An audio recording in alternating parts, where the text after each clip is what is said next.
Today is the third part of the subject Prisca Theologia. The first part was dealing with astrology, the second part with astrotheology, and this will be dealing with occult science and esoteric wisdom. And what I will endeavour to do is to present this ancient theology, Prisca meaning ancient, in a syncretic way. Okay, so syncretism was something that the Renaissance people knew a lot about, because Pico, one of the foremost Renaissance masters, he pretty much brought syncretism to the attention of the world when he went down to Rome with his 900 theses. Here they are. That's another zero to the 90 theses of Martin Luther 30 years after Pico. Anyway, Pico went down to Rome and he decided that he would challenge the Vatican to a debate to prove that all the sciences, all the philosophies and theologies and schools of thought can all be syncretized into one homogeneous, harmonious unity of teaching. What I'm going to be sharing with you today is the knowledge and the understanding of what all the philosophies are based on.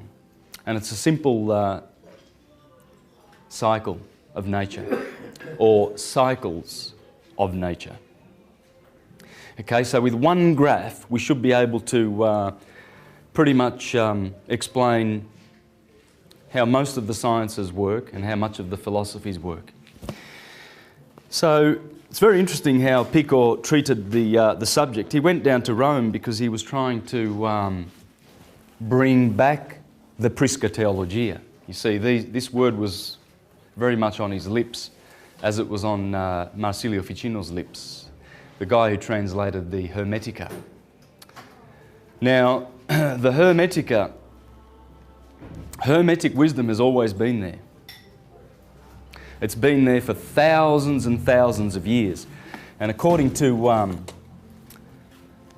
Stephen Meller, who was a person who went down to Egypt and spoke to the indigenous wisdom keepers, and that would be Abdel Hakim Awiyan, who has now passed away. But here Stephen explains how the indigenous wisdom keepers explained many things about the true history of Egypt,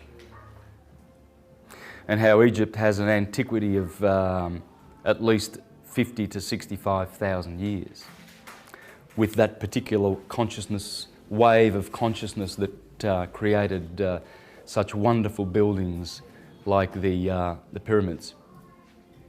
Now, those pyramids are built in such a way that it is impossible to replicate them today with our science and technology.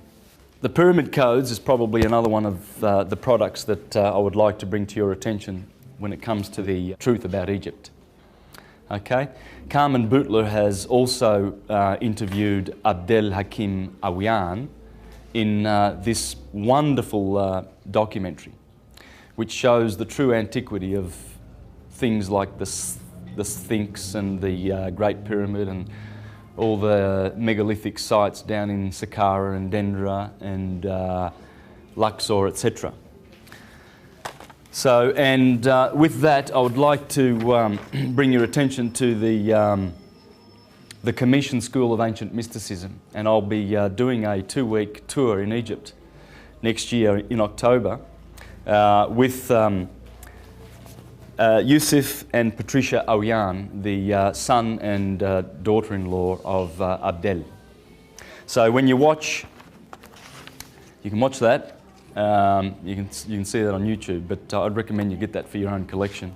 And you'll see Abdel there discussing the true origins of this wonderful science.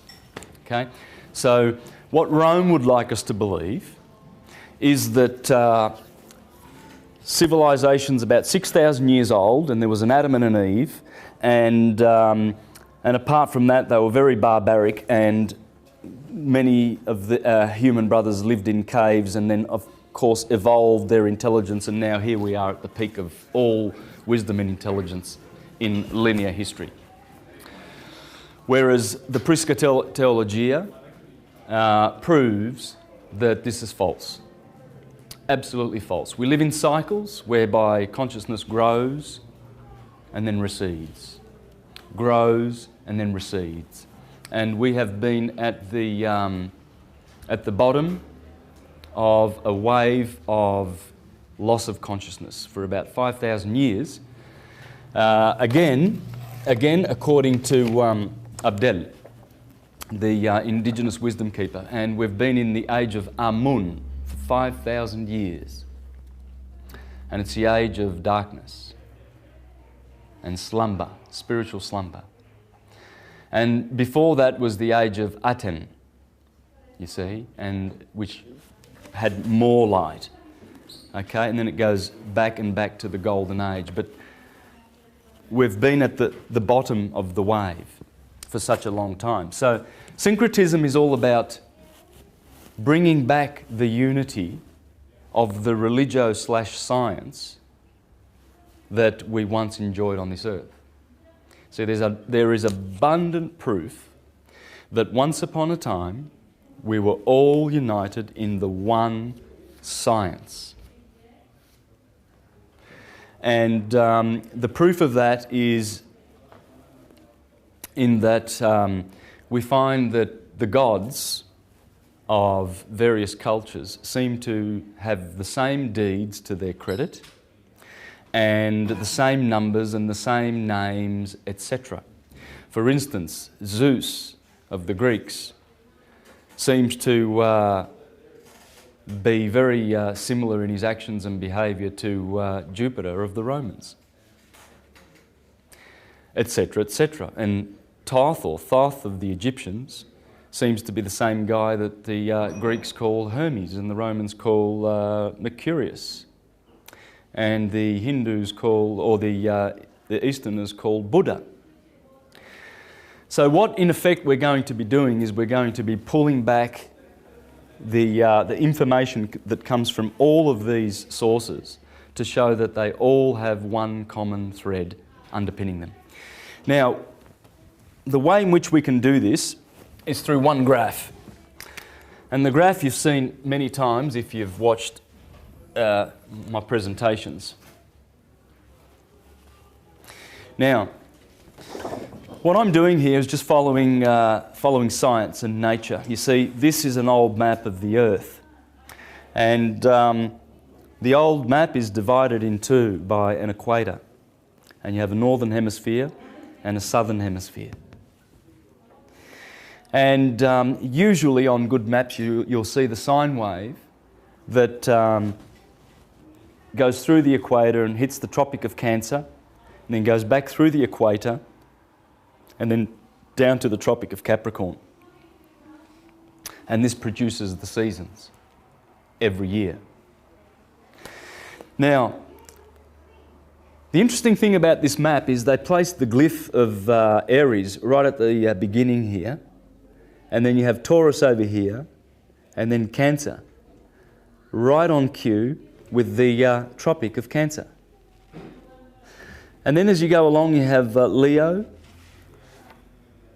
and then you have Virgo here and the scales of Libra, right at the point of equilibrium, okay, the middle of the sine wave.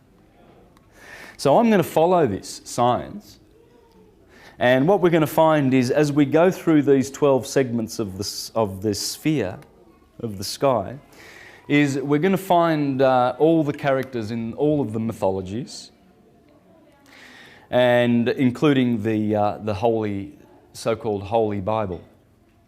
And we're going to discover a lot about science, a lot about fairy tales and nursery rhymes and mythologies, etc. And what we will discover is the fact that the ancients based all of their science on this simple science. because it explains how everything is produced in the universe. Okay, so let's just follow that. And we have, of course, the Tropic of Cancer above the equator, 23.5 degrees. And we have the Tropic of Capricorn below the equator, 23.5 degrees. Now, the sine wave, of course, you saw wrapped right around the Earth, okay? Because that sine wave is produced when the sun appears to go through the ecliptic, through the 12 signs of the zodiac, because of the tilt of the Earth and its angle as it goes around in its orbit, producing 4 seasons. So what happens is, there is the path that the sun appears to take. Okay, and it makes that sine wave. Now, Aries, of course, we said starts here at the beginning. And this was Cancer, so we can pretty much draw a line there for Cancer. And then Libra was over here, and that would be the Tropic of Capricorn. So over here we have March the 21st, June the 21st, the solstice, the equinox, September the 21st, the autumnal equinox, and December the 21st, the winter solstice, from the northern hemisphere, of course, okay? Now, so these are describing the equinoxes, the days of equilibrium, and the days of maximum light and minimum light. So what we do is we bring this circle around. That's a bit of an egg shape, isn't it? Now, and we bring this, the solstice and December the 21st around, so we make a circle. Now, what we get from this cycle is a circle like this, which the ancients called the circle of the zodiac. And this is how it looks. Aries is the first sign. Aries. Taurus is the second sign. And Gemini is the third sign. That's the spring. So from March the 21st to June the 21st, you have the spring. Okay? And then after Gemini, you have Cancer, because you see the sun has hit the Tropic of Cancer, and now the sun needs to wane and go down to winter. So that's longest day of the year, shortest day of the year. So we have this polarity, you see? Okay? Now, here we have Cancer, because the sun has touched the Tropic of Cancer, so it stays in Cancer for 30 days. Here we have Leo, and here we have Virgo, the beautiful summer months. Okay? Then the sun drops below the equator. So the sun goes bye-byes for 6 months. And in the north, the winter months come. Okay, so you have to be prepared for the winter months. Now, what happens there is the winter has the colour of red.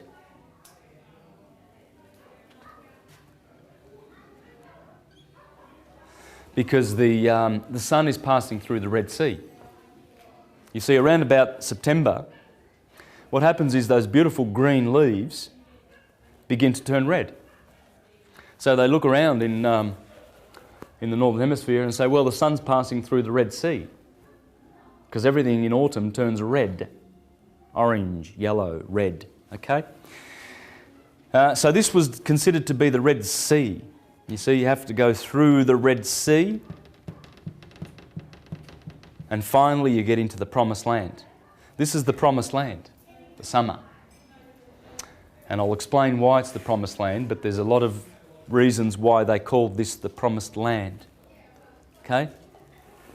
And here is the Red Sea, or Tartarus. And here we have Libra, Scorpio, Sagittarius, Capricorn, Aquarius, and Pisces. Okay? And this, of course, has the lush green look of vegetation, photosynthesis, because the sun is booming. He's happy in his kingdom. In fact, the sun rules, in astrology, the sun rules over here. Okay? The moon, she rules over here in Cancer. And then always next to those will be Mercury, always. Mercury can never be more than 28 degrees away from the sun. And Mercury would correspond to the disciple of Jesus called John, because John says, I was always near unto the Lord. I'm the one that the Lord loved. Yes, the Lord, as you will see in the mythologies and in the Gospels, that's this guy, Mercury. In any birth chart, you will always see the sun in its sign, and Mercury will be either a sign next door on either side of the sun or in the same sign as the sun. Okay? So check out your birth charts, and there's Mercury, always faithful and close to the sun. He can never be badly aspected to the sun. He will always be a friend and support of the sun in this science. Next to them will be Venus, because Venus cannot be more than 48 degrees away from the sun. You see, Mercury and Venus are actually inner planets. They are inside our orbit, smaller than our orbit and closer to the sun. Therefore, they can be blocked out by going in front of the sun. And what I'm referring to is our solar system is a vortex. Okay? This is exactly how our solar system works. We don't have a solar system where the sun is over here and then all the planets orbit on the same plane. That's ridiculous. And it has been debunked by scientists like Walter Russell in this book. Okay? So what happens is, of course, we've got Mercury over here, and then we've got Venus, and then the Earth. And when Mercury goes in front of the sun, around here and here, always in this path here of the vortex, we don't see them. But scientists tell us that it's because Mercury or Venus has gone behind the sun. It can never go behind the sun. It will always be, the sun is always at the top of the cone, and the planets are always behind.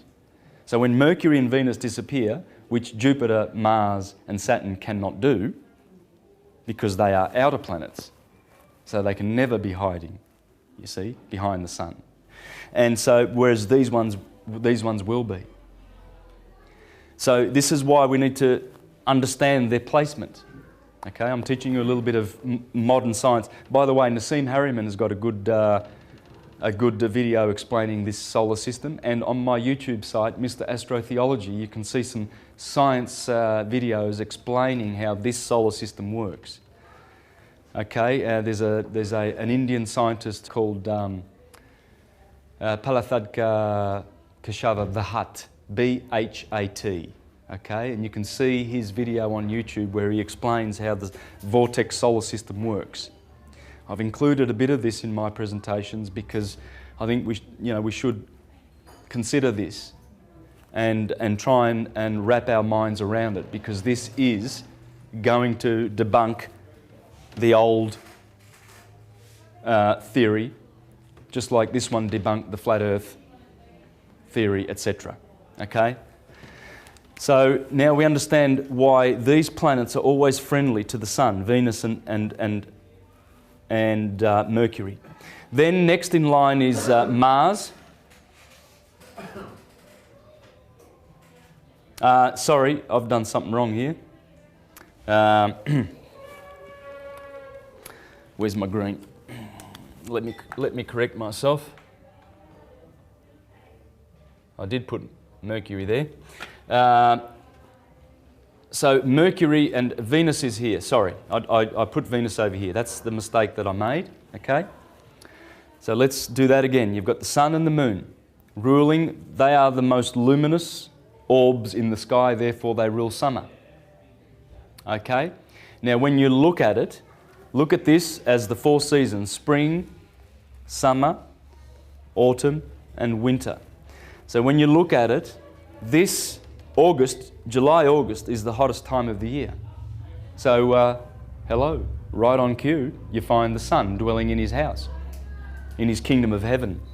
This is heaven and this is hell. The Son always lives in the kingdom of heaven, in the Lion of the tribe of Judah, where the scepter shall not depart.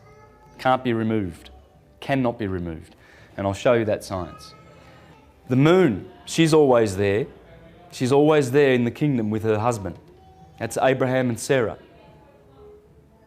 That's King Arthur and Guinevere. It's Jack and Jill climbed up the hill. That's the hill. This is always considered to be the hill, as you will see. Okay? So you've got Mercury always close.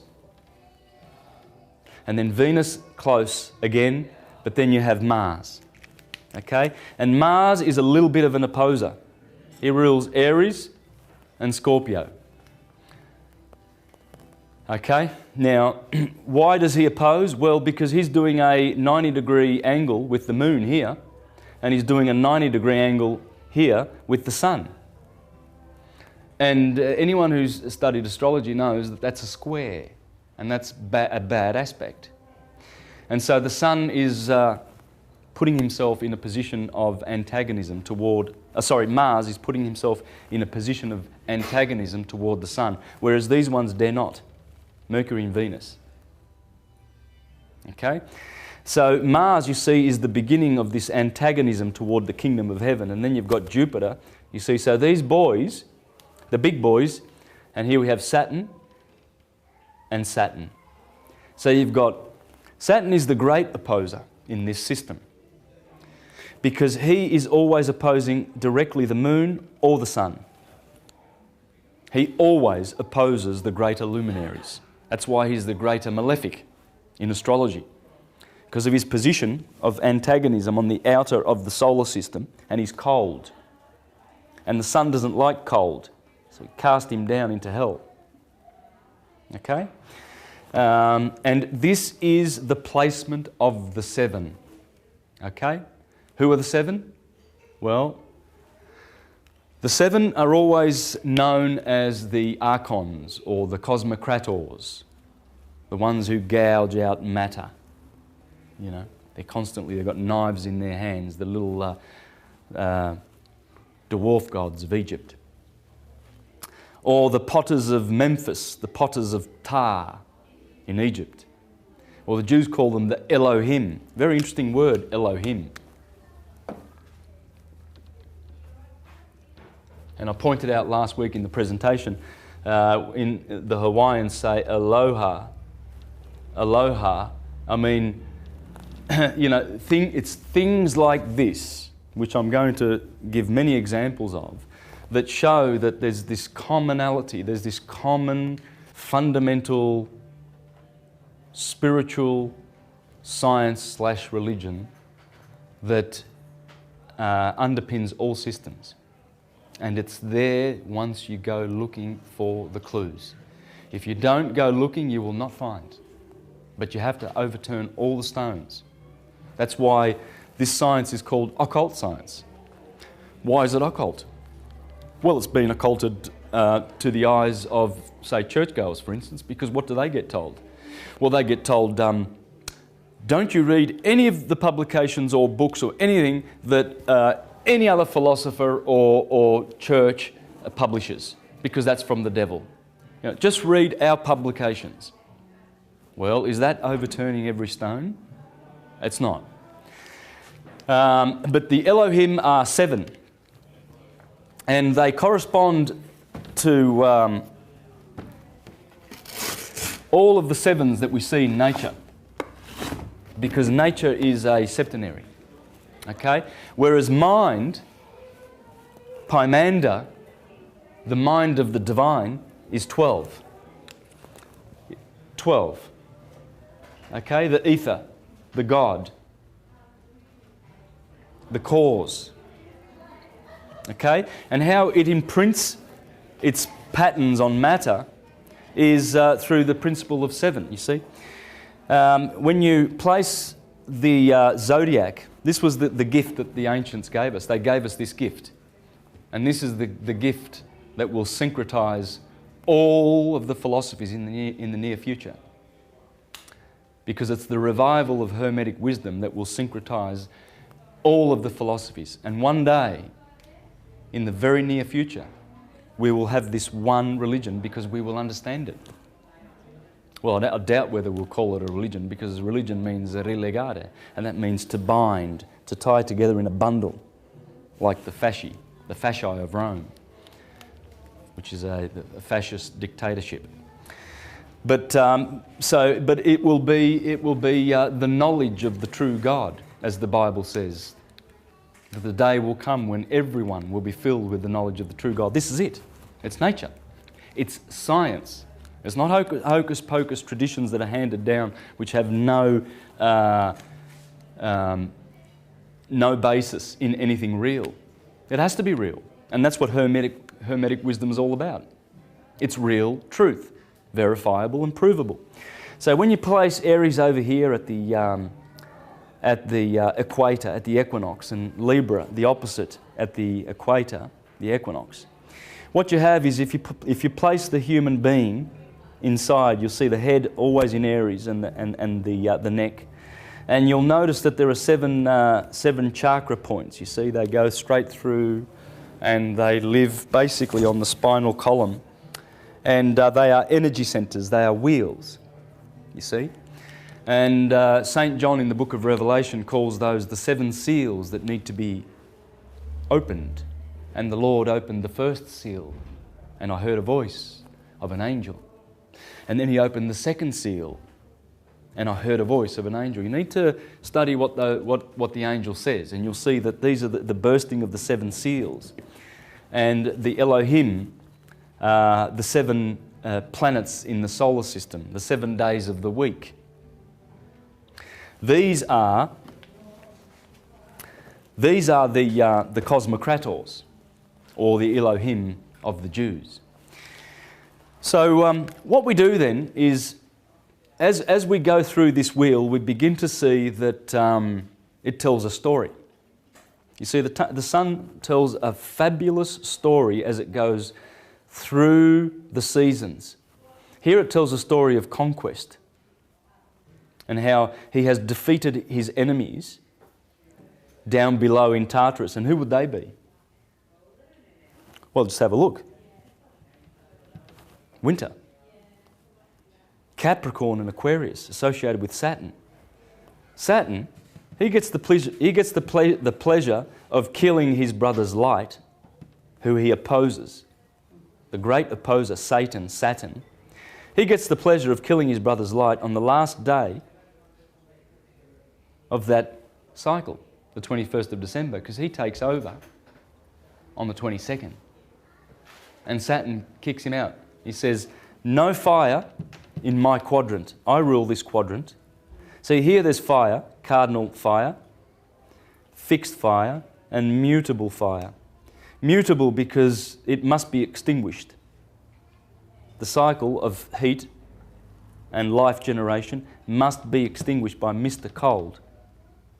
So he's always there, and he's ready to kill the light of the sun. So you see the job of Saturn. Poor guy. He gets disparaging remarks because he has to play his role in nature. So he gets to be a very naughty boy. Okay, and let's think about Saturn for a minute, shall we? Think of all the things that are associated with Saturn. The 7th day of the week is associated with Saturn. It's called Saturn Day, right? Saturday. And what usually happens on that day? Would that be the weekend, the day of revelry? You know, Saturday night fever. And let's go out Saturday night, boys. Let's go out on the tiles, right? It's always this guy. It's always Saturn, the bad boy. Let's have a look at the year. So that's the week. Okay. By the way, the moon does not dominate the week. Okay? Saturn dominates the week. I'll explain that later. It belongs to him. The number 7 is Saturn. It's the Sabbath day, the 7th day. It's the 7th planet. It's the one that is the one that is right on top, the top chakra.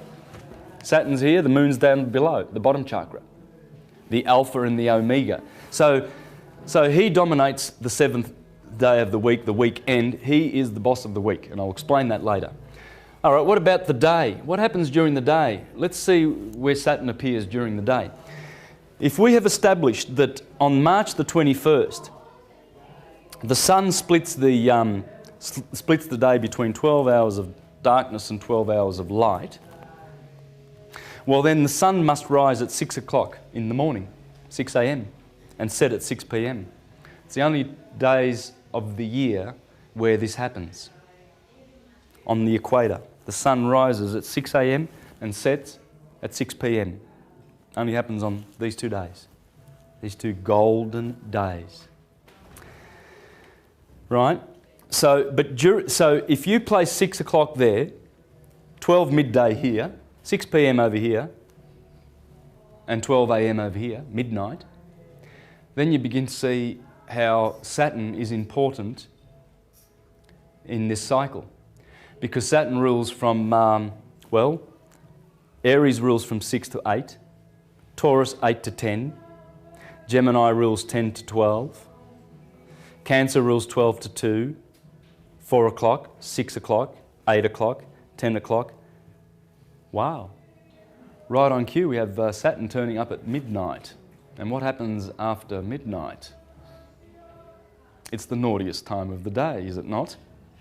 You know, some people who are quite forward in telling you that they do their best work after midnight and etc. Okay? Yeah, he gets from 12 to 4. But the benefits of Saturn's rule is that you can do good thinking at this time of the night. Many philosophers and many geniuses have found most of their insights at this time of the night. You know, King David in the Psalm says, "Oh, I wake up in the middle of the night to look at your stars and tell forth your glory and be inspired by your heavens." This is a magic time, but it's also that time of revelry where things happen, you know. Thieves do their work at night, don't they? You see, and Saturn rules the night. Now, let's have a go at the year. How does Saturn affect the year? Well, this is winter. So he snuffs out the sun's light in mutable fire, Sagittarius. Here's another one. In ancient Rome, they used to celebrate the Saturnalia. Okay? And what happened in the Saturnalia? Well, first of all, when was it celebrated? Well, it was celebrated started on the 17th of December, 4 days before the solstice. And it went all the way to Christmas Day, the 25th of December, when the sun begins its journey, all the way back up the holy mountain. So all in here, the Romans celebrated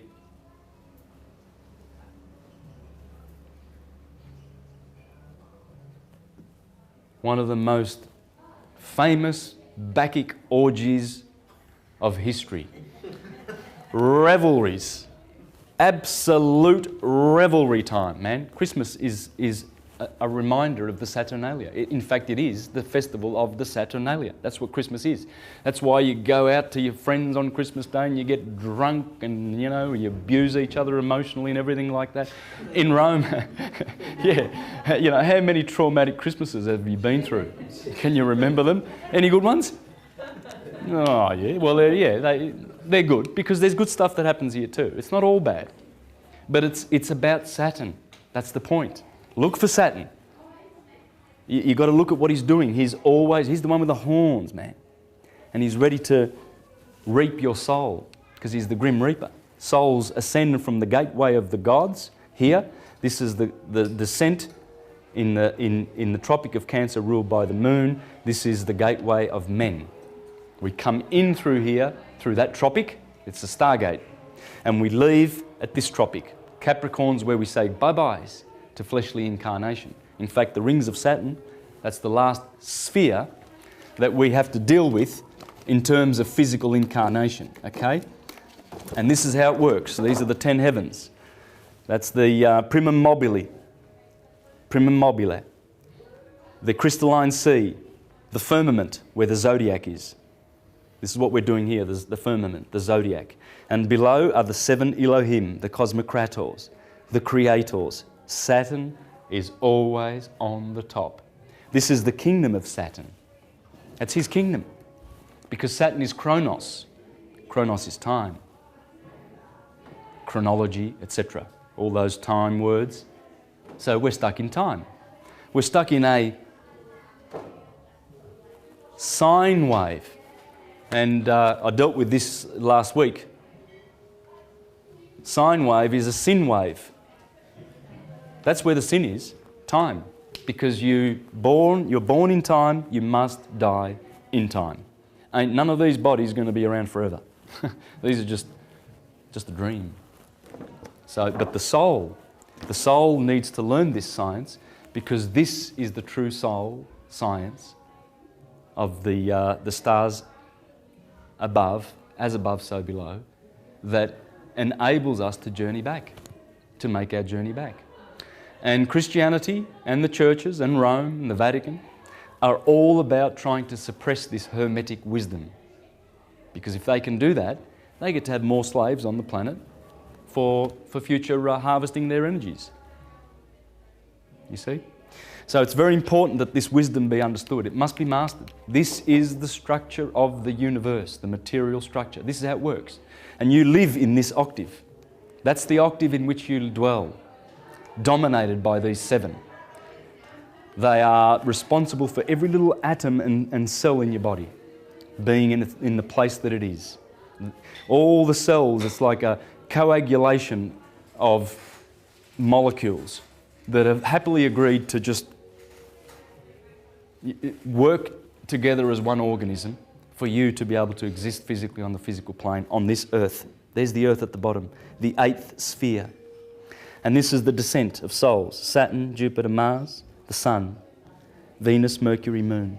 And they are the 7 chakras: pineal gland, pituitary gland, throat chakra, heart chakra, solar plexus, and the generative chakra, and the root chakra.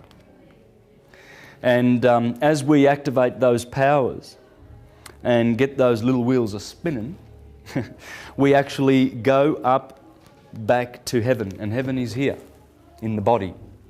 As I will show you later, part of this science is all about the body.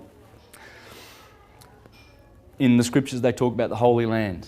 It's no use going to Judah, it's no use going to Egypt. The Holy Land is your body. The body is the Holy Land. Here is the Holy Land, guys. That's the ecliptic, the 12 signs of the zodiac in the body. Pisces in the feet, Aries in the head. The Pleiades right on cue. That should be sort of more up in the head area, but the Pleiades are in Taurus, which is in the head, in the centre of the head. Correspond to all the good little glands that are going on in there, like your pituitary, the limbic system, and stuff like that, all in here. And the spine, this is the Holy River, right? And Sodom and Gomorrah is down here in the bottom chakras, the red chakras. That's Sodom and Gomorrah. And this is the river. Eridanus is the great river. There it is, the Eridanus. This is one of the deacons of Taurus.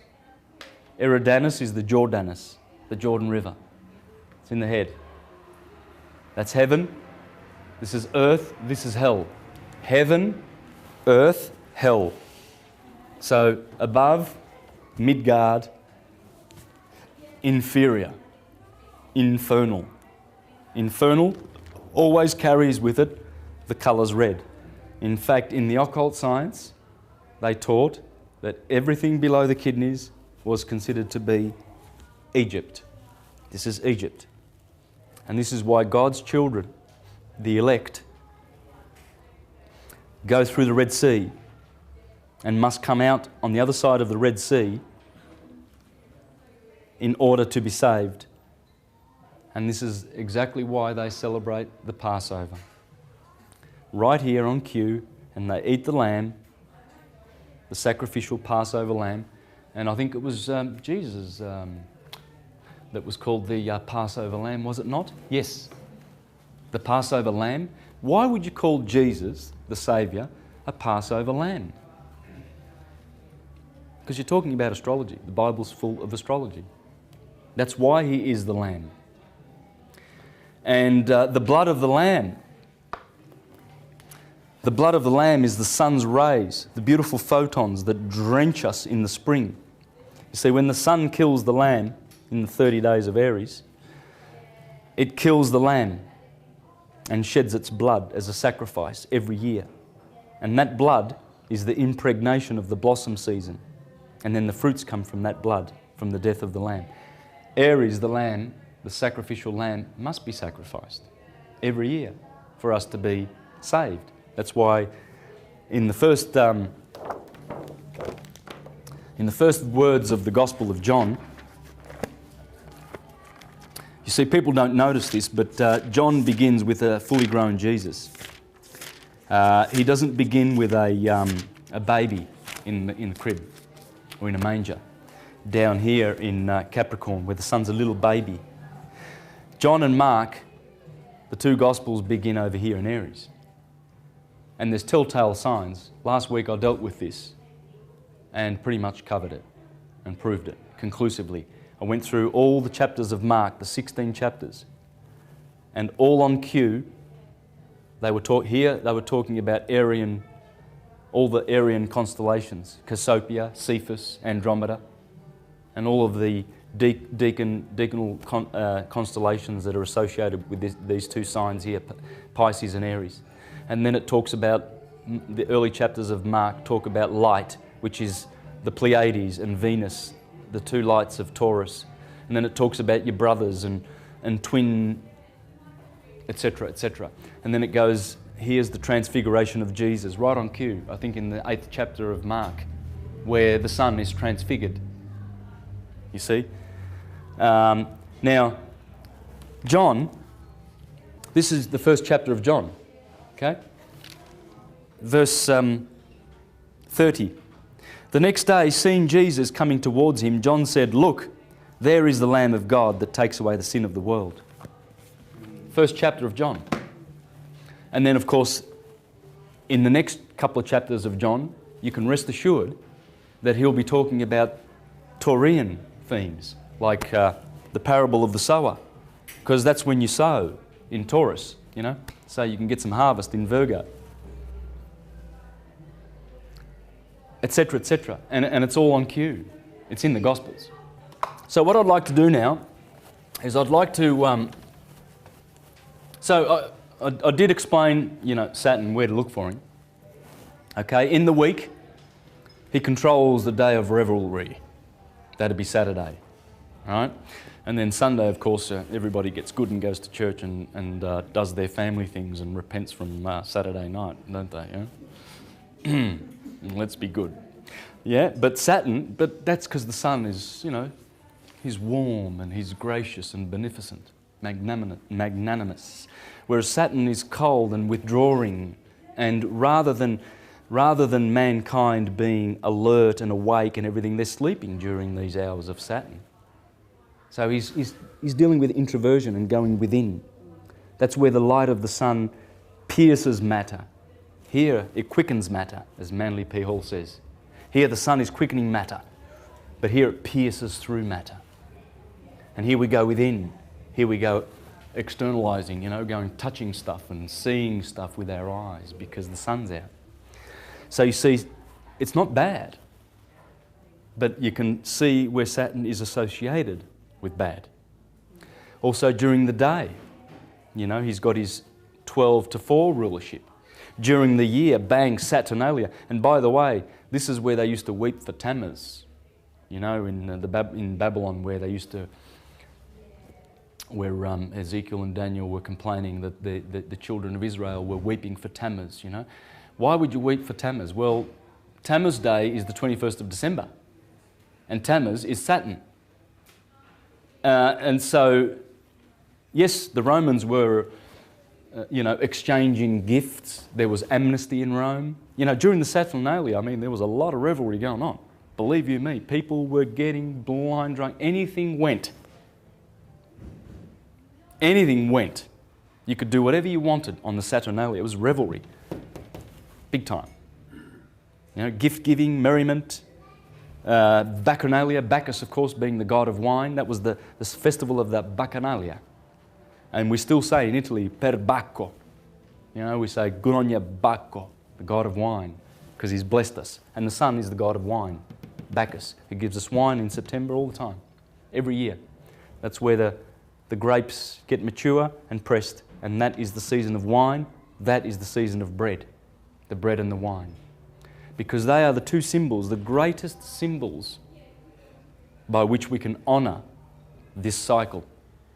Wine being the blood of the gods, and you drink it and you say it's good. And that's the blood of the sun, the photons, because wine is made by photons.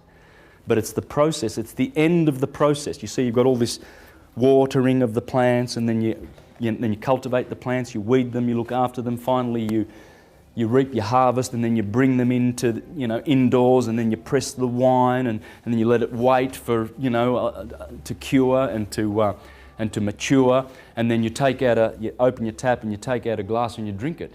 That's the end of the road for the sun's work. You've got wine for all the winter now, so it's a great symbol of Christianity, Christ being the sun. And the bread, of course, so you grow your wheat and then you harvest the wheat, you get all the virgins in Virgo season to go out and bring in the wheat, and then you bring them into your mills, and then you crush that wheat, and it's a lot of work to crush that wheat. Then you bring it into your house and to your pantry, and then you make bread with it. You mix a little bit of yeast and stuff and everything, put it in the oven, take it out, and then you eat the fruits of the season. Right on cue, bread and the wine. And that's why when Christians go to have their Passover memorial around Easter time to do with the lamb, they take the sacraments of the bread and the wine. So look for Saturn, because when you understand the roles of the seven, they are all different. Our solar system, it works in such a manner. It works like this. You see, the heart is the sun is always in the middle kingdom, and there are 3 spheres above and 3 below. So it's in the fourth. It's in the middle. There is always the sun in the middle, and this is Ptolemaic, by the way. Remember the astrologer Claudius Ptolemy, and of course, when Copernicus discovered that the planets orbit around the sun, which they don't, they immediately went and attacked this guy. Because he said that, the earth was the centre of everything, and the sun, what's the sun doing? Rubbish. The sun's in the centre. What's it doing there in the middle of the planets? That's ridiculous. Well, it's not ridiculous, because this is in fact the structure of the sevenfold material place in which we live and move and exist. And one day we will go out of the rings of Saturn and to his father, Uranus, who is in the firmament. Okay, Uranus. Right, we've got Saturn, and his father was Uranus. Well, Uranos in Greek means heaven. Saturn, of course, is time. So Saturn castrates his father and takes over the rulership. What that's telling you is that time, when you come into this solar system, you're under him. He's the boss, the Lord of the Rings. He's the Lord of the Rings because it's one ring to rule them all. And he has rings. He's the planet of rings. Okay, and he swallows his children. Anyone who comes into his kingdom must perish in time. So what happens is we go back to Uranus, we go back to the heavens, and out of the control of Saturn. Now this is going to happen. By the way, at the moment there is a beautiful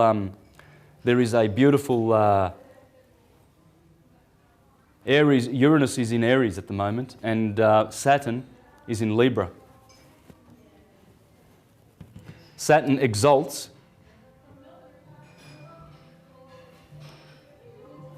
in Libra.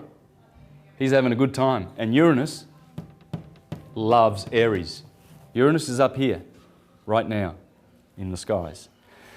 Take note of this because this is very, very revolutionary. It's in all of your heads. Uranus is causing a lot of social changes down below. Take note of these things. Uranus will be here for another 13 years in Aries. And Saturn will be here for a couple more years in Libra. And this is what's happening now around the world. This is the justice that's going on. The heads are rolling right now because Saturn is here in his sign of exaltation. Pluto's in Capricorn. That also has to do with judgment. Pluto being in Capricorn, over here, these three boys, they're changing the whole scenario downstairs. All right, guys, so now this is back to, what I'm doing now is I'm making a bigger version of what I did before, and the Tropic of Cancer is up here, right? So the sine wave, you can see the sine wave continuing on down that way, okay? So what we've done is we've made this much bigger, and there's the Tropic of Capricorn. And so all we need to do now is fill in the bits, okay? And there's the beautiful glyph for the Earth, because the ancients knew what they were doing, did they not? Now, what we've got is, take note of this, fire, earth, air, and water. All right? That's the pattern that the sun takes. Aries, Taurus, Gemini,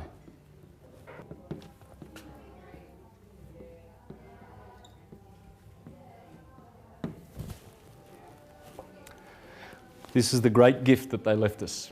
And they understood what all of this goes back to. And I'm going to show you that all of this goes back to how nature unfurls. There's nature unfurling. It's a Taurus. Planets are doing it, our bodies are doing it. We have the energy going up through the head and around in our Merkaba chariots. Okay? We are flaming chariots of fire, light bodies. Great, magnificent solar systems, galaxies unto ourselves. There's the galaxy. Check it out. 48 constellations, 360 acupuncture points, 360 degrees of arc. There it is. Aries in the head with Perseus over here, bringing in the light and slaying Medusa right there, one of the deacons of Aries. And it goes around. And the sun goes through all 48 constellations every year. And as that's happening, that's your big brother above causing effects in you. You are being affected by all these motions and wheels. And here we are getting about our daily business and we don't know anything about it. And we don't even care anymore. How often now do we look up at the stars? I don't know whether a lot of people do, look out at night and just go, well, isn't that a beautiful sight? To look at the stars. And to think that those photons have been travelling for billions of years and finally they reach your eyelid and you don't delight in that, the pleasure of knowing that you're just receiving light that's been travelling for years and years and years to find. Yeah, there's a lot of smog. But what is the structure behind this is the vector equilibrium or the cube octahedron, okay? The octahedron and the cube, okay? That is this 12-fold structure. This is a perfect model of 12ness. This is where the 12 comes from, okay? From the vector equilibrium that supports this structure. That is what planets and galaxies are doing. 64 in the Flower of Life, 64 in the I Ching, 64 boards in the chessboard, squares, 64 codons in your DNA, 64 in Kabbalah. When you put the Kabbalistic trees together, you get your 64, the number. It's a precious number. The city of Melbourne has a grid. Have you seen the rectangular grid of the city of Melbourne? Open up your Melways and check out Melbourne, the city of Melbourne, designed by Freemasons. Okay? You've got, that'd be Latrobe, Lonsdale. Anyway, look, you've got to check this out yourself. It's 64 grids. 64. It was designed that way. 64 blocks in the city of Melbourne. That's where I play my guitar, right there in the middle. In the middle of the 64. In the Burke Street Mall. But check it out, and it comes from this, 12. In the vector equilibrium. What we've got here too now, I'm going to go and I'm trying to be nice and slow because I do go very fast. So I want to just take my time with this and it'll sink in a lot better. You've got cardinal, cardinal, cardinal and cardinal. Okay? Fixed, fixed, fixed, fixed. And, oh yes, I got pretty blue. Woohoo! Mutable, mutable, and mutable. Okay, so this is basically the science that they left us with, and everything here is all on cue with what's going on in your body and with what's going on upstairs. For instance, fire in Aries, that's the brain. Fire is electric. Well, in the morning, when the sun wakes up at 6 a.m. and you wake up at 6 a.m, first thing that happens is this turns on and your eyes turn on, both ruled by Aries and Mars. Right? It rules the top of the head. So you wake up here with fire because electricity needs to be working the electromagnetic computer that you have up here. Then the sun flips polarity from 8 to 10 and it gives you earth fixed. That would be the mouth. Earth rules this part of the body. So you put earth in your mouth, you see? And it's a magnetic polarity. Here, Gemini, that's Gemini and the two lungs. And Gemini needs air,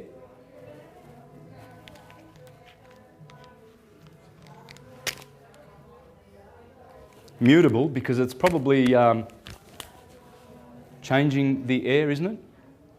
Getting oxygen from the air, mutating it in the lungs and then sending it out as carbon dioxide and what have you. Well, that's air being mutated. It's all on cue. Everything's on cue. Even the cancer, the water of cancer.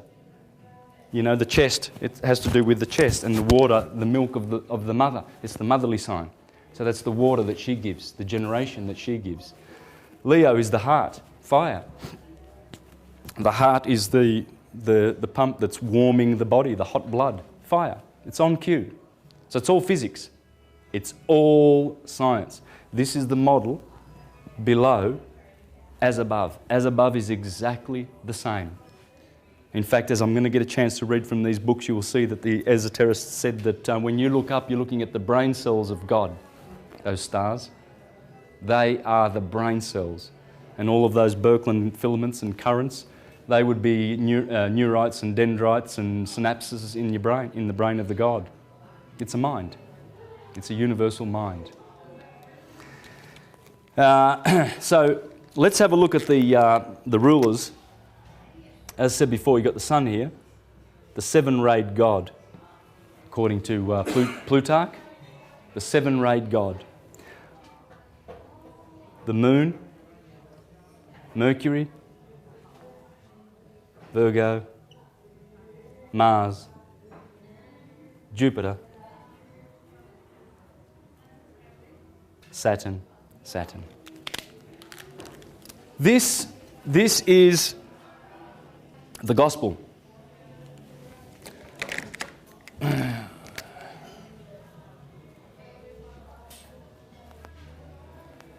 God's spell. It's God's spell. It's not an evil spell. It's a spell. It goes forth. The spirit of El, God's spirit of El, is always going forth in the gospel because this is the gospel. Jesus goes around with his 12 disciples. He has John always by his side. He has Jupiter, Peter, his best friend, Jupiter. There are all the characters of the gospel, okay? The gospel. The gospel is dealing with a daily cycle and a yearly cycle and a backward processional cycle which lasts about 24,000 years. Once you work those out, then you will understand the science. Because the idea is to understand the solar system. Because in your understanding the solar system, you acquire solar consciousness. That's Christ consciousness. Otherwise, you're stuck with earth consciousness, which is neither bad or good. It's earth consciousness. But we need to shed that. And when we learn about the solar system and how it works, then we are able to embrace that consciousness. Then we go to the galaxy and we have galactic consciousness. And then the whole universe, we see how that works and understand it. And we have universal consciousness. Then we go back to unity consciousness, rather than the dualistic consciousness of the lower earthly consciousness. It's down here where we get opinions about good and evil, which doesn't exist up there. Simply doesn't exist. It's our polarity that we have made. It's happening in our world. This is the message. These beautiful stories are in the message, but you won't see them if you're not looking.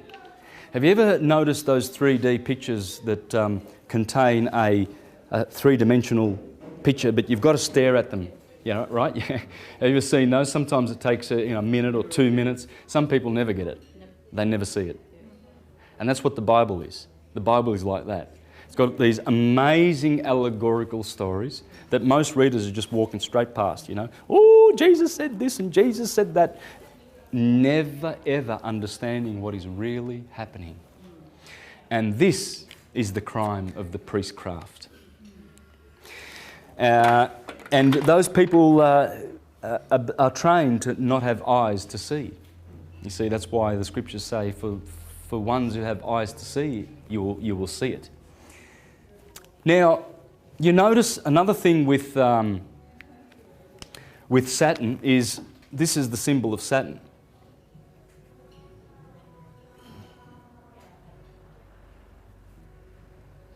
Did you know that, the hex? If you have a look at some photos on Google, some photos of Saturn, it's a big gas monster, you will notice that good old Saturn, who is not the Messiah, he's a very naughty boy, has a hex. That's a photo of Saturn. All right? See the hex? Now, this is the Star of David, David being Saturn. And you see a triangle pointing upward, which means the spirit going back to where it came from. And this is the matter, the feminine triangle pointing downwards. And that's the descent of our souls into matter. Okay, but the spirit will rise up again. You see, now as we go back into the age of Aquarius, Saturn rules Aquarius. So we've been in Pisces for 2,000 years. Jupiter's going to hand over to his daddy. That's his daddy. Remember, Jupiter defeated him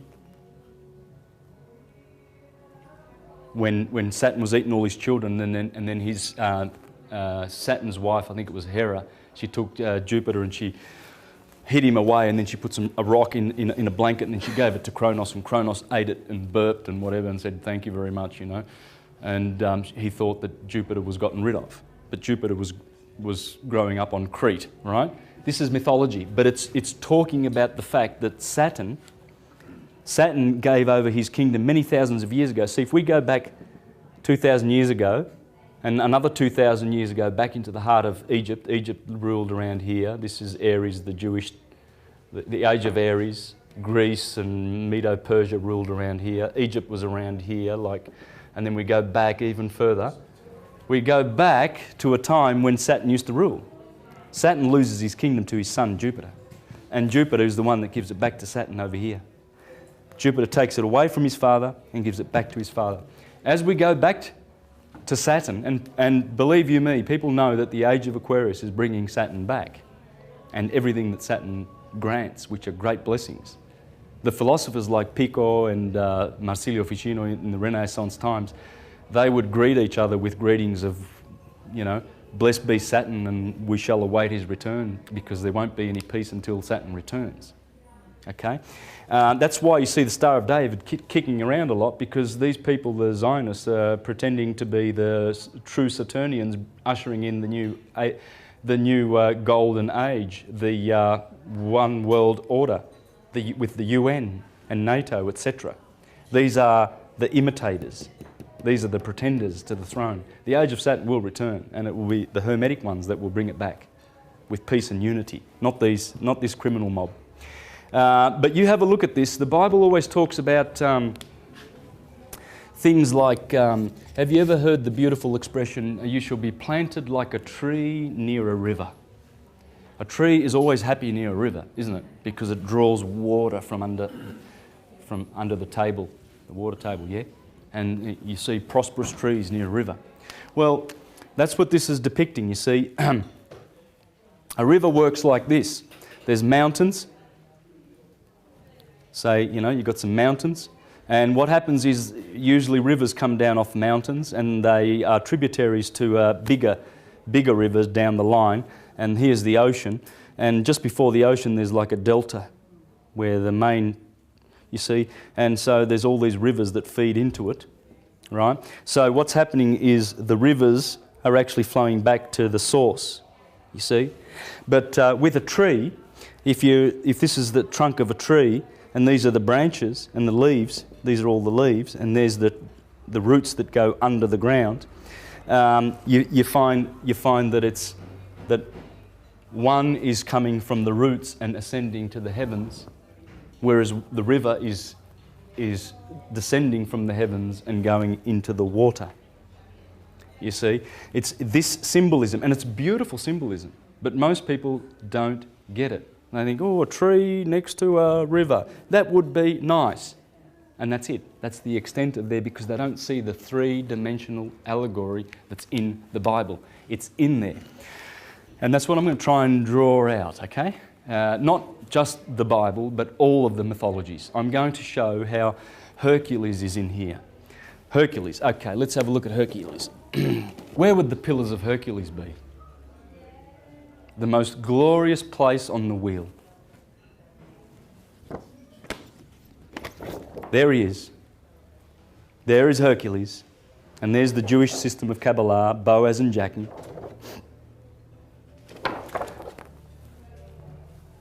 The Pillars of Hercules, the two twins, Pollux and Castor, they always dominate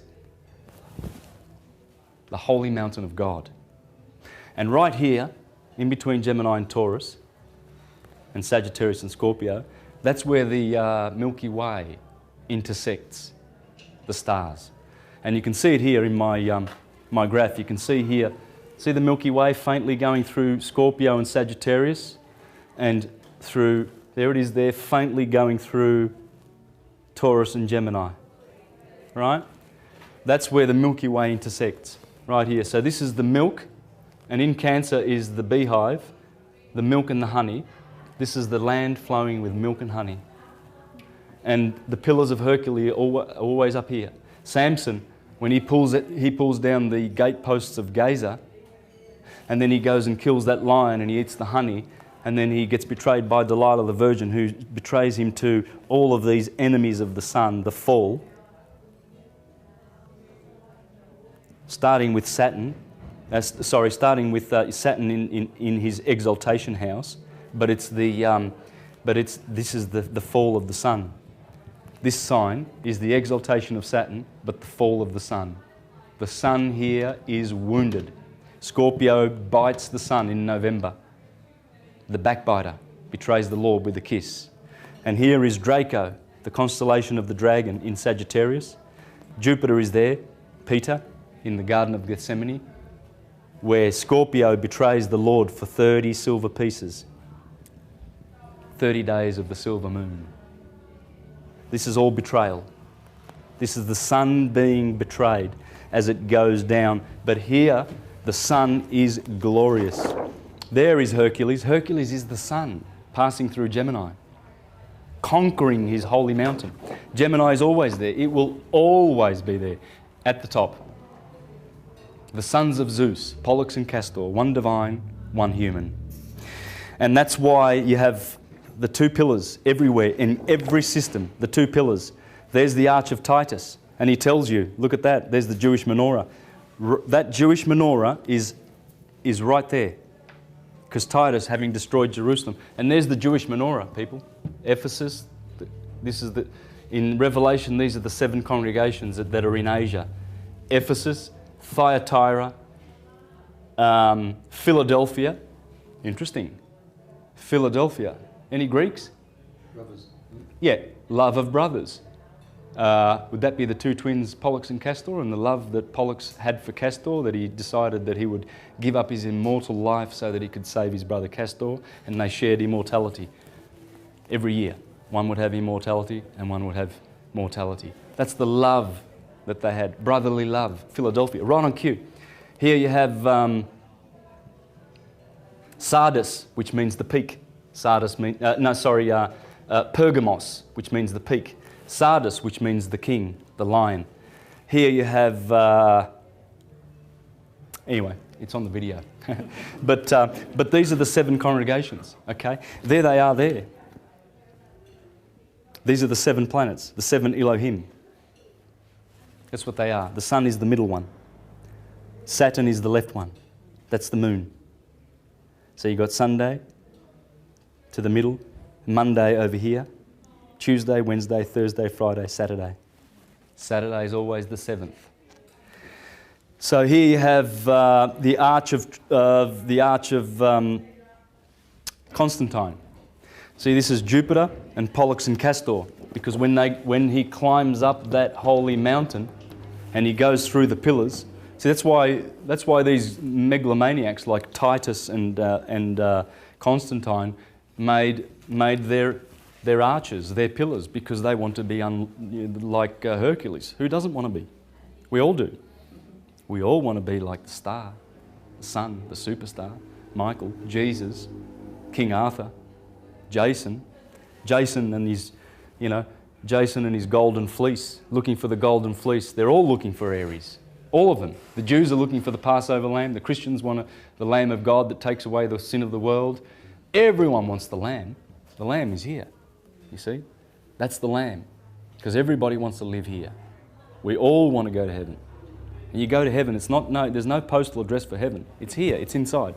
You don't go knocking on St. Peter on the gates and, hey, St. Peter, is this, I think I've got the right address. I was told to come to, certain coordinates of the right ascension and declination, and I've found heaven. It's not going to happen. It's in you. The kingdom of God is in you, and this is the kingdom of God. This wisdom. So, it's all the sun. Look at this. See? They'll have, like, in Paris, they have the Arc de Triomphe, right? Well, where do they place that? Right in the Champs-Élysées. The Champs-Élysées, is that Élysée? Would that be the Champs-Élysées? Yes. The Elysian fields, springtime. This is where all the magic happens. This is the Father, the Son, and the Holy Spirit. You see, mind, Aries, the head, electric. That's the nous. And that's the thinking. That's where we do our thinking. Here we speak. And Gemini, we do. Yeah? So we think, we speak, we do. And in fact, Aries is I am, I have, and I think, which is pretty interesting because that also is the process of doing. But the Father and the Son and the Holy Spirit is how everything gets done in the whole world. First you think it, then you speak it, then you do it. Now, yeah, this is the thing, and we're waking up to this stuff. We're waking up to the fact that we come from the stars. Have you got any friends who swear that they come from Sirius or the Pleiades, right? Well, let's have a think about it. Sam, what's your nationality? Our background's from Syria. Syria. Oh, let's have a look at that word, shall we?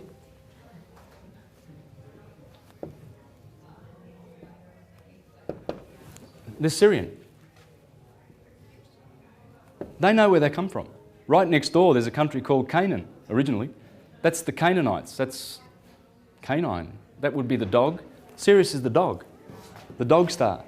So the Syrians, the Canaanites, the Assyrians, etc., they know where they come from. You come from Syria, from Sirius. Most of us do. So it's still there. You can see this in the country, in the country of origin. Look at Italy. They say that the Romans come from Romulus and Remus, and they suckled on a wolf. That'd be the dog, the canine, and Mars. They claim that their descent is from Mars. You see the two twins. That's a dog, isn't it? A wolf. They're telling you the two twins of Gemini, Romulus and Remus, who are suckling Sirius. Sirius is always here. That's where Sirius lives, man. She's in between Gemini and Cancer. The dog is, in fact, Canis Major is a deacon of Gemini. Gemini. Let's have a look at that, shall we? Here we've got, there it is, Canis Major, the great dog. That's where Sirius is. Right there in Gemini, the twins. So the Romans, they know what they're talking about. What they're trying to tell you is that, we have ancestry from the dog. Check it out. We come from a dog star. And what about the tribe in the country of Mali, just near Egypt, the Dogons?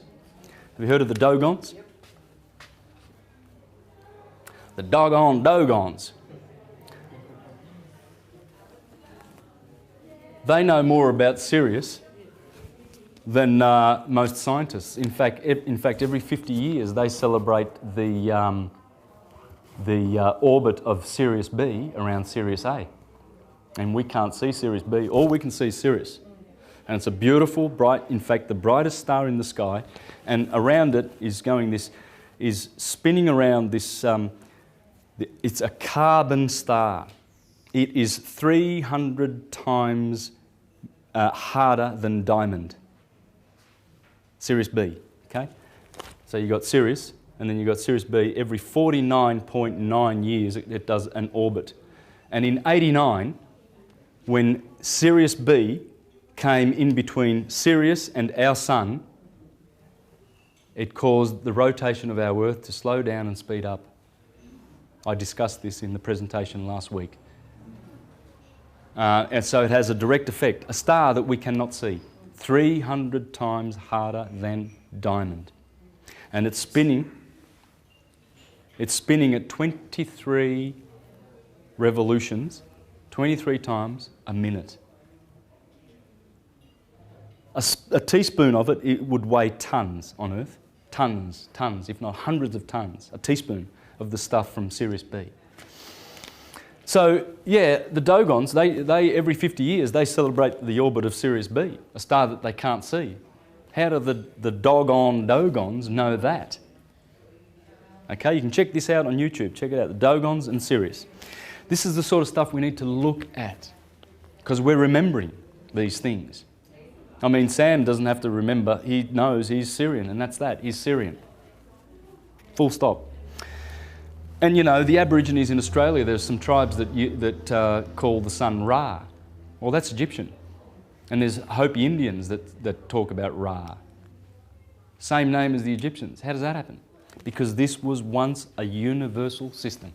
And it was destroyed by the theocratic patriarchal religions who have subverted the whole system and counterfeited it and given us historical figures to take their place, to enslave us.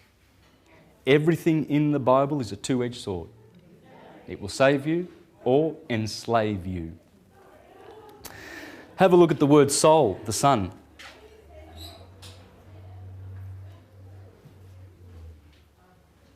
Does that sound like soul? Yeah, it does, because it's the soul of the solar system. See, the light of the sun bathes the spirit, the soul, and the flesh. Light partakes of three qualities, three natures, just like water. Liquid, Water can be liquid, it can be solid, it can be gas. 3 states. That's light. That's why light is in the middle. That's why Jesus says, I am the light of the world. You don't go to the Father except through me. The fire. It's the sun, right? The light of the sun. And as the Neoplatonic philosophers said, there are 3 suns in the sky. When you look up to that orb in the sky, it's not just a physical body of hydrogen. It's a psychic person and it's a spiritual person, just like we are. And soul is anima. And this is very pertinent because I'm going to be discussing today how the philosopher lived his life in terms of diet, in terms of actions, in terms of speaking, and all of that. So we're going to really benefit with some practical stuff here because it's got to be useful, and it is useful. And that's what I'm going to be sharing with you about the Prisca Theologia, how useful it is. See, the word soul in Latin is anima. Okay? Soul, animal. Keep that in mind because this is very, very profound, what we're going to be learning. You know, so we see these words and we don't really think of what we're saying sometimes when we go to our church to go and see a minister. You know, we don't sort of put 2 and 2 together. Min is stir, and we see moon and star like a master. You know, when you get your master's degree, well, that would be a measure of the stars by degrees. Dong, dong, dong, dong, dong, dong, 360. So when you get good and you study, you get your master's degree and they give you a square and a round black hat of Saturn. They've squared you. Now you're a square. Now you're fitting into the system. But you get your master's degree. In Italian, that would be maestro. Bis maestro. Would that be astro? Of course, because if you're going to be good, you're going to be a star. And think about the word Christ.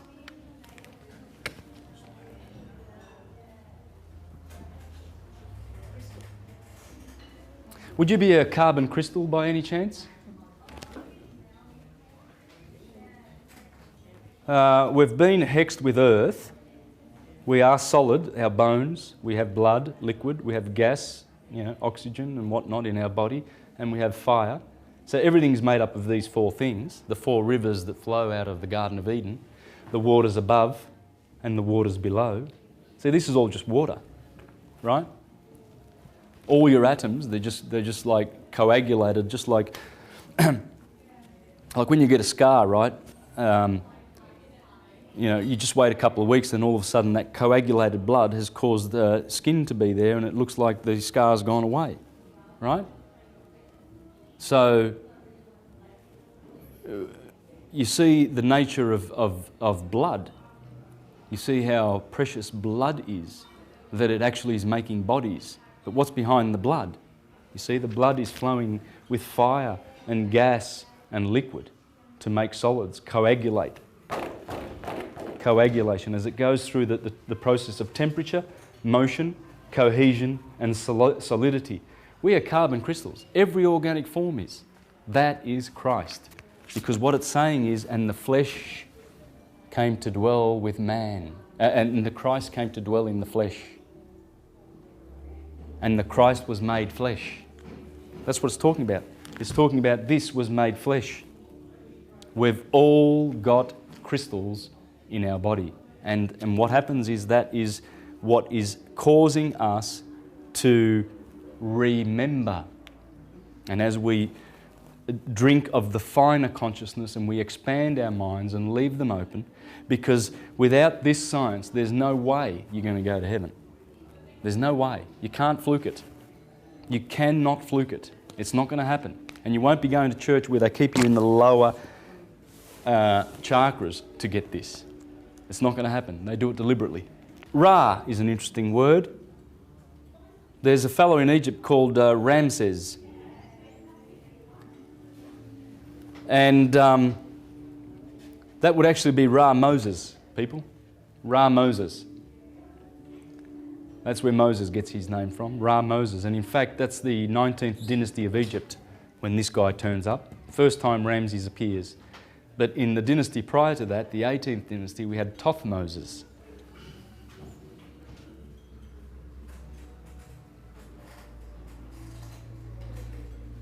There's many spellings for this, by the way. There's many spellings for Thothmoses, the ancient pharaoh of the 18th dynasties. In fact, Thothmoses III, that's the one that they reckon is the founder of Rosicrucianism and all of, in fact, all of the Freemasonic schools come from that 18th dynasty, most of them.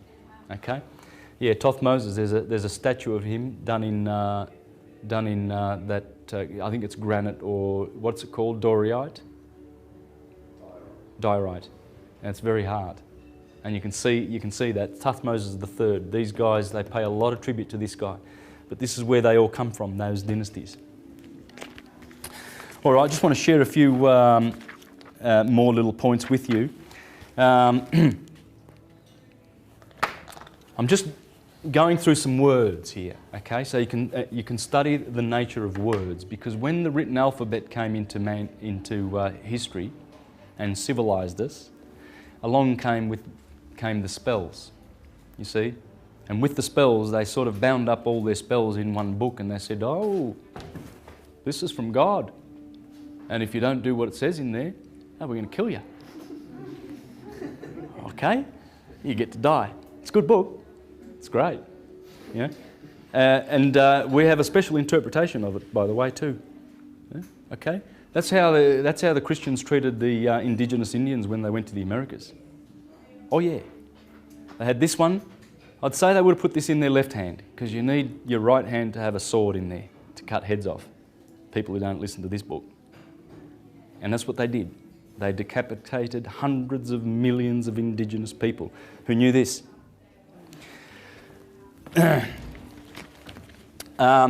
So the 7 days of the week would be Sunday, the moon, Mars. Wednesday is Mercury, Buddha. That's Jupiter, Zeus, God of gods. That's Venus, Friday. And good old Saturn Day. Okay, let's put him in there like that. Okay, I'm going to make a point of him. This is the Japanese language, okay? I'm doing some Japanese kanji here. I didn't actually bring the kanji, I forgot, but doesn't matter. The meaning of the word is what matters. Sun is Nichi. Nichi means heat, fire, light. So you go to Japan and you've got, right on cue, you've got Sunday where Nichi Yobi is, right on cue, and it's heat, fire and light. Pretty interesting, isn't it? What about the next one? Getsu, that's the moon. Luck and fortune, that has to do with the moon, the goddess of luck. She is the goddess of luck. Getsu, right on cue, Monday. Ka, Mars. Fire, birth. Fire, Mars, birth. In fact, the 25th of March is when Gabriel comes down to Mary and he says, guess what? You're going to have a little son, and he's going to be called Jesus. Because that's where impregnation happens, the blossom, the sperm of the sun. And in Japan, they celebrate Sakura. And in Rome, on the 19th of April, they celebrate the festival of Flora, flowers. Flowers, impregnation, fruit, harvest, preservation, and survival. Then it starts again. Every year, Jesus, bang, has sex with the moon. And how do you know that? Well, because that's where Christians celebrate the Easter. It's full moon. Notice, Easter's always after the full moon, the first Sunday after the full moon, which the Jews celebrate on Nisan the 14th. And that's impregnation, because the moon is always opposite the sun in the Holy Mother of God, the Virgin. So when Easter happens, it's when the sun has crossed over First Sunday after the first full moon, because the full moon must be in the Virgin. The Virgin goes from here to here. You see, her glyph, Mary, it's like pretty much like a Mary. Whereas Scorpio's glyph is turned up with it's an M with an arrow pointed up, because all of this area used to belong to the Virgin.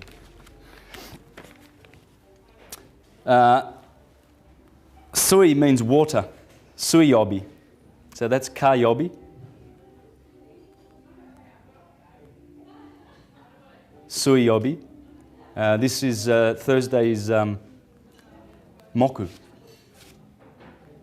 Wooden, tree. How about this one? Kin. Gold. Venus. Money. Because she's the one that gives wealth, the second house in the zodiac. She's always got the gold and the money. And how about our good friend Saturn? Well, what would that be now? We've already discussed his other name in Greek, Chronos. What does Chronos mean? Time. Well, the Japanese do means time. Time, door, and dirt. You see, guys, when you start looking for these things, you will find them. The science is there. What I'm trying to do, or not trying, I am doing, is syncretizing it all, okay, in honour of Pico and Giordano Bruno, okay? That's the book that got him burnt at the cross on the 17th of April, 1600, that book, The Expulsion of the Triumphant Beast. And he is saying, he died because he's saying in there, we've got to go back to Hermes. The world must return to Hermes to be saved, to bring back sanity. Because religion ain't working. It doesn't work. It binds people and makes them fools and slaves. And this liberates. The Hermetic revolution was the Renaissance. It was based on pure Hermeticism. The founding of the Republic of the United States of America was pure Hermes. And I'm going to read to you from Thomas Paine. He's the guy who got the revolution going, by the way. Thomas Paine. You've got to read this guy. It's all about Hermes. All of it. Okay, I'm going to read from here.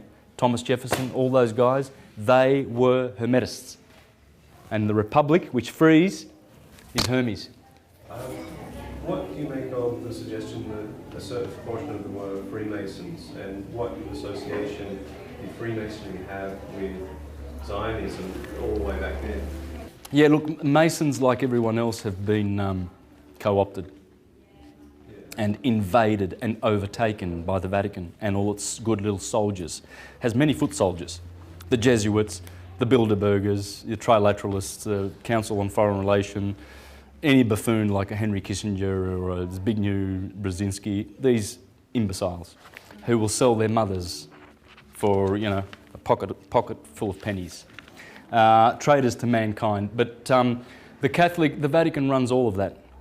It has gone around all around the earth, co-opting movements and changing the nature of them. You know, the Green Movement, for instance, it might start with genuine grassroots principles, and then all of a sudden someone comes knocking on the door and says, hey, we've got $1 million for you, would you like that? Oh yeah, well, there you go, there it is, but just sign here on the dotted line, and just what we're going to do is we're going to have one of our, we're just going to have someone to sit on your board for you, you know, and you know, help you make good decisions about how to spend that money in the future. And that'll be a Vatican agent. It's all the Vatican, it's all Rome. The elites run Rome. It's the biggest corporation in the world, and it hates this Hermetic wisdom. It has been persecuting it for 2,000 years, okay? Since the days of Hypatia and Theodosius in Rome, who said, just burn them all, burn them, kill them. They went around and pillaged and destroyed all of the universities and temples that were bequeathed to us by the Hermetists. In Alexandria, there was the Temple of Serapis, and they went down and they pulled down Serapis and they burned him to the ground, and they destroyed the library in Alexandria. And there was hundreds of years, or in fact it hasn't stopped. Only 500 years ago they destroyed all the Mayan codexes. Only 4 survived, the Popol Vuh. And you know, this is what they do. They go around destroying evidence that this existed. It existed, and it's coming back, and it will destroy all the fictions. This is here to come, to stay forever. We'll never forget this again. It's coming back. This is Hermes, guys, and rejoice that it's coming back. Have a look at Libra, the point of equilibrium, isn't it? Libra, those scales, those beautiful scales.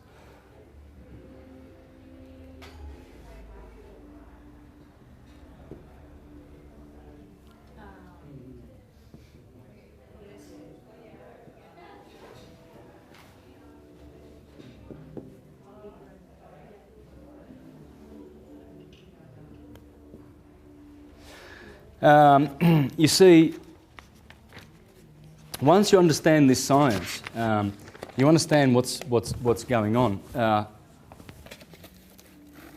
In the body of the human being is something very special that's going on. And that would be that. You see? Aries at the head, and the sine waves goes through the scales of Libra. Look at the glyph for Libra. I mean, it's sitting there where 6 p.m. is and September the 21st. It's the beginning of the Red Sea. Right? So in both of those two cycles, it stands for that. What would that be? That's the glyph. Does that look like a sunset to you? Or a sun passing through the equinox, the equator? Yes, it is.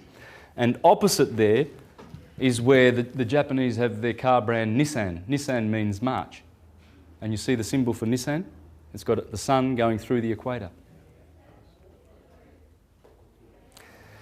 These are things to look out for. The sun. The sun dominates everything. It's all about the sun. In fact, that's a painting there, famous painting that an Englishman did down in New Zealand about 150 years ago. And what you can see, that's a tattooed warrior, okay? And you will notice that the lines on the top of the face here, this all has to do with sun worship. This is the sun, just like this mask is. And you see you'll have 13 lines down one side and 14 lines down another side. 13 times 14 equals 182. Any idea what 182 is all about? It's solar science, pure science. Well, it's a half of the year, exactly. Okay? It's a half of 365 days. And what it's representing is 1/2 of everything of the year. Now, but it's a symbolic number. It's not actually accurate because this half of the year is exactly 187 days long, and this one is 178 days long. Did you know that? Yeah. The sun above the horizon takes 187 days. And below the horizon, it takes 178 days and a quarter. Marcus Manilius, in his wonderful poem, he talks about this when he says, take note that the crab and the twins and the bull all rise upside down. Because he said, these signs, where Sirius is, Sirius, and these signs, he says, they are slowing down the sun. You see? They drag and pull on the sun. That's why they come up, upside down. This is poetry. It's not scientifically accurate.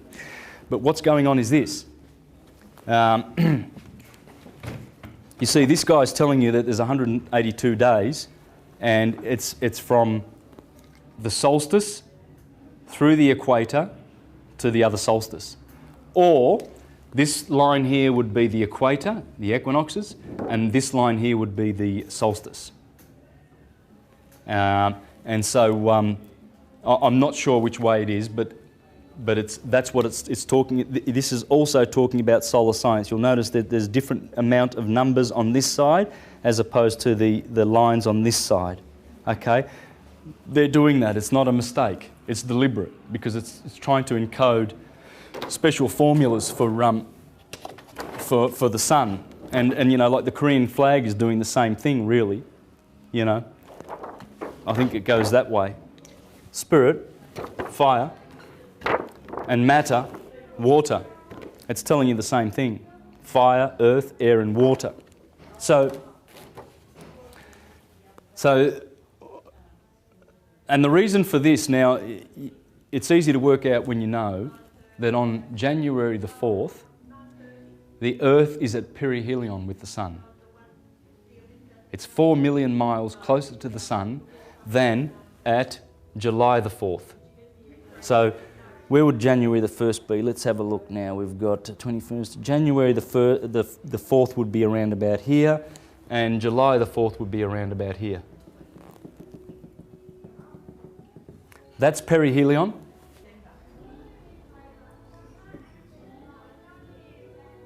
Helion is the Sun. So it's basically, it's perigee. Perigee. So let's, in our elliptical orbit, if there's the Sun, our Earth will be like, in its orbit, it will be like here, closer to the Sun, 4 million miles, by the way, and it has nothing to do with summer or winter.